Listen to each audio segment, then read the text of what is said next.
झारखंड में उपचुनाव को लेकर घाटशिला के काफी सियासी सरगर्मी है। इसी कड़ी में सोमवार को जेएलकेएम के सुप्रीमो और डुमरी विधायक जयराम महतो अपनी पार्टी प्रत्याशी रामदास मुर्मू के नामांकन के दौरान घाटशिला पहुंचे। इस मौके पर उन्होंने एक बार फिर बाहरी भीतरी का नारा बुलंद किया और बीजेपी पर सीधा राजनीतिक हमला बोला।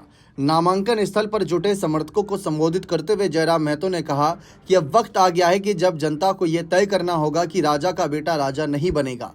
उन्होंने लोगों से अपने मताधिकार का सही उपयोग करते हुए जेएलकेएम के प्रत्याशी रामदास मुर्मू को विजयी बनाने की अपील की।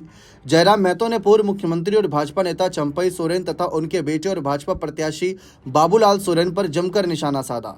उन्होंने कहा कि चंपई सोरेन आदिवासियों के मुद्दों पर झूठा श्रेय लेते हैं, जबकि वास्तव में उन्होंने समुदाय के लिए कोई ठोस काम नहीं किया। उन्होंने बाबूलाल सोरेन को डरपोक और निकम्मा बताते हुए कहा कि भाजपा जनता को फिर से धोखा देने की कोशिश कर रही है। जेएलकेएम सुप्रीमो ने अपने संबोधन में कहा कि संविधान ने जनता को मताधिकार का जो अधिकार दिया है वही लोकतंत्र की सबसे बड़ी ताकत है।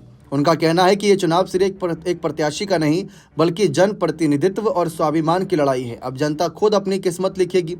जयराम महतो के इस बयान के बाद घाटशिला का चुनावी माहौल और गर्म हो गया है।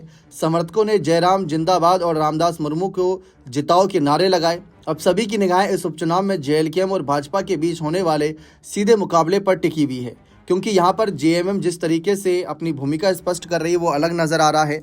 लेकिन फिलहाल जयराम महतो की पार्टी के कैंडिडेट उतरने से ये माना जा रहा है कि सबसे ज़्यादा अगर किसी को नुकसान होगा तो वह भारतीय जनता पार्टी होगी, क्योंकि पिछली बार भी बीजेपी को बड़ा नुकसान हुआ था और जेएमएम के खिलाफ और बीजेपी के खिलाफ जो जेएलकेएम ने अपना प्रत्याशी रामदास मुर्मू को उतारा था वो कहीं ना कहीं 8,000 वोट निकालकर एक बड़ी भूमिका अदा किए थे।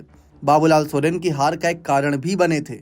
लेकिन चंपई दा इस कह सकते हैं बड़ी मुसीबत से कैसे पार पाएंगे, ये देखना दिलचस्प रहेगा। बने रहें चैनल के साथ। बहुत बहुत शुक्रिया।